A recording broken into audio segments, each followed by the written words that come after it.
to remove the need to use a USB drive for the 9.00 firmware. So of course there's two exploits on 9.00 which requires a USB device of some kind, where essentially it runs through the web browser using the PS3 WebKit exploit. And then of course it will ask you to insert the USB drive. You insert the USB that has this fat hack image on it. And then after a few seconds, you can click OK. That will run the kernel exploit. It will then tell you to unplug the USB. And you then have the console jailbroken. So that is the kind of old 9.0 exploit that a lot of people are still using. There's also the Pwn exploit from the Flow that came out last year. That also works on 9.0 and up to 11.0 as well. Which of course uses another device like a computer, Raspberry Pi or Luckfox Pico, or some device that can essentially run the exploit and send the required network data to the console. But both of those kernel exploits require external devices, either a USB or a computer or other device to run the exploit. But with the new Labs exploit, it should be able to be triggered entirely from the web browser itself. So with the PS3 WebKit exploit and the Labs kernel exploit, you'll be able to run it without needing a USB drive or without needing an external device of any kind. It can all just be done from the web browser. And this will eventually be ported all the way up to 9.60. This is only just been posted a couple of days ago. It's not fully working yet. As you can see here, it says it's still missing some 9.00 kernel patches, so it's not complete yet at the time of recording this. But once this becomes fully available, you'll then be able to run a third kernel exploit on 9.0 firmwares that can be done entirely from the web browser. So that is one thing we've got. Another thing we also got is the release of HenVTX for support for Hen building on 12.0 and 12.0. 2 from Echo Stretch, so this has now been posted. So this is again getting the homebrew enabler ready for these higher firmwares. Once this kernel exploit becomes available, and we have a full chain exploit that we can use to load payloads on the PS for up to these firmwares. This is getting the homebrew enabler ready. So this is essentially Echo Stretch's port of the original version of Hen, which I believe was from X-Vortex,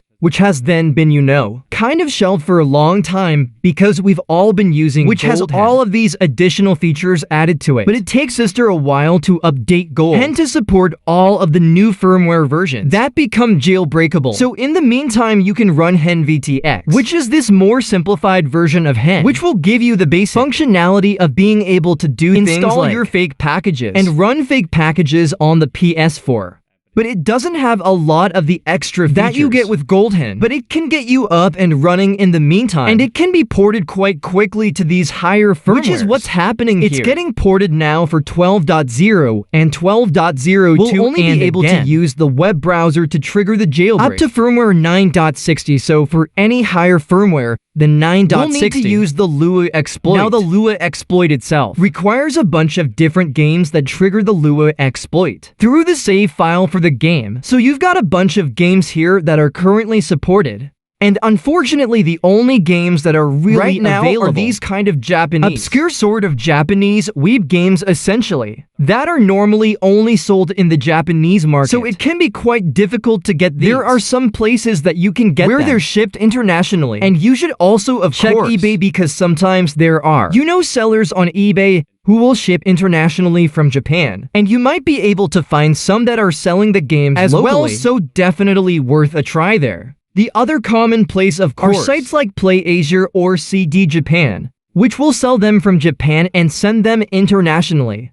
So obviously, you have to account for shipping costs, which can be quite expensive here. But this is another option if you can't find it anywhere else. The games that are typically available are the last ones that recently added, which is this one here, Nora Princess and Stray Cat HD version, which is still available in some places, as well as this one. Chitel is another one that was recently added. So there's probably more availability compared to the original games that were first added, which are mostly sold out. So games like Hamadoshi Creative and then Raspberry Cube.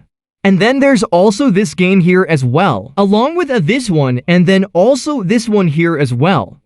So those are all of the games that are currently compatible with the exploit. But more games will eventually be added to the list.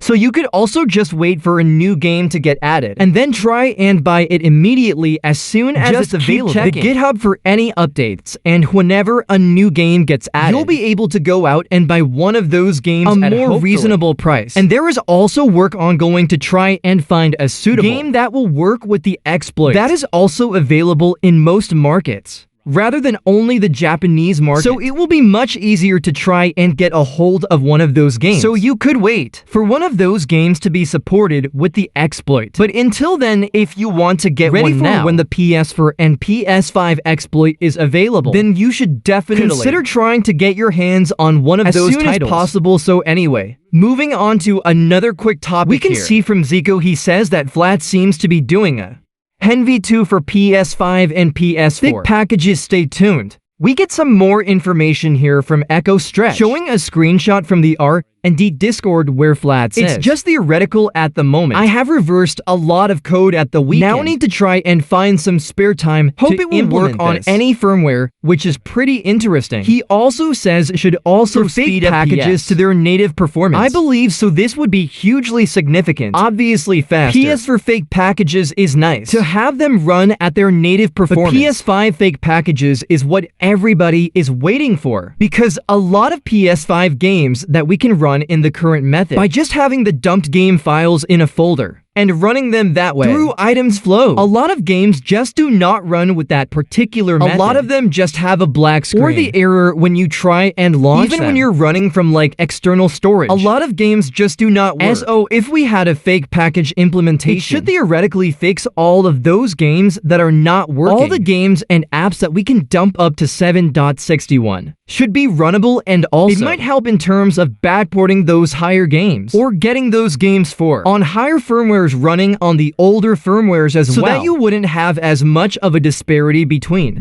people on 3.x and 4.x not being able to run the vast amount of game dumps that are available, because you need to be on like 1.x or 7.x firmware to run those. So that would make a huge difference overall. But there is a few things to bear in mind. He says it's just theoretical at the moment. He's not actually tried to implement this yet. So who knows? There might be something that prevents him from doing that. Not only that, but he has not officially stated, at least from what I can see, if he would actually end up releasing this or not. Some of the stuff that Flats comes up with, you can hold on to it for a while before releasing. So we'll have to wait and see on this. But fingers crossed that we get access to PS5 fake packages at some point soon, hopefully. But yeah, anyway. So that is kind of the main update so far here on the PS4. So hope you guys enjoyed this video or found the information useful. If you did, please leave a like and as always, I will hopefully see you guys in the